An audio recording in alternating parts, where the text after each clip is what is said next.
1ខ្លឹមសារភាពជាអ្នកដឹកនាំមិនមែនសុទ្ធតែល្អឬមិនល្អជាអ្វីដែលមនុស្សគ្រប់រូបត្រូវតែប្រាថ្នាចង់បានទេ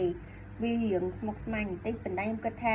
វាជាន័យមួយដ៏ជ្រៅដែលអាចយកទៅពិចារណាបានខ្ញុំមិន detail ទេព្រោះអីចង់ឲ្យអ្នកនរគ្នាគិតតាមពិតអត់សូវយល់សោះទី2ផែនការយុទ្ធសាស្ត្រមិនមែនជាការធ្វើសេចក្តីសម្រេចចិត្តសម្រាប់អនាគតទេពីព្រោះការសម្រេចចិត្តអាចធ្វើទៅបាននៅក្នុងពេលបច្ចុប្បន្នប៉ុណ្ណោះដូច្នេះហើយអ្នកដឹកនាំត្រូវតែធ្វើការសម្រេចចិត្តនៅក្នុងពេលបច្ចុប្បន្ននេះធ្វើយ៉ាងណាសាងអនាគតល្អប្រសើរមួយនេះមានន័យថាលក្ខខណ្ឌបរិស្ថាននាពេលអនាគតបរិស្ថាន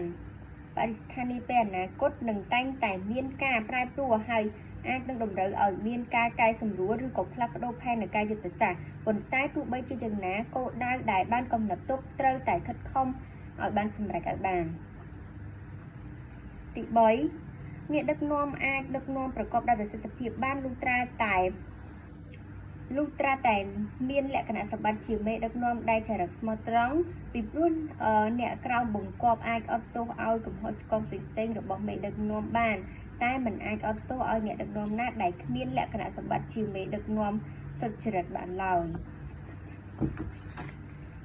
ឥឡូវយើងចូលទៅសេខុសបាត់ឥឡូវចូលដល់ទី4នេះអ្នកគ្រប់គ្រងមិនអាច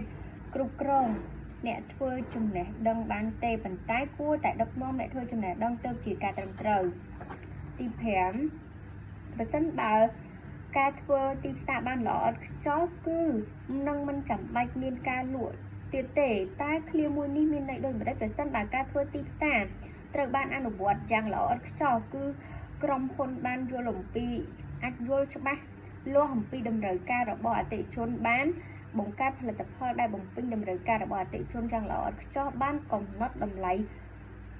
សមរម្យបានចែកចាយផលិតផលទៅដល់ដៃអតិថិជនទាន់ពេលវេលានិងបានផ្សព្វផ្សាយបានត្រឹមត្រូវទៅកាន់អតិថិជនគោលដៅនៅពេលដែលកិច្ចការទីផ្សារអស់នេះធ្វើបានយ៉ាងល្អឥតខ្ចោះអតិថិជននឹងយល់ដឹងដោយខ្លួនឯងអំពីតម្លៃនិងអត្ថប្រយោជន៍នៃផលិតផលជាងឈានចូលដល់ជំហានបន្ទាប់មុនទៅ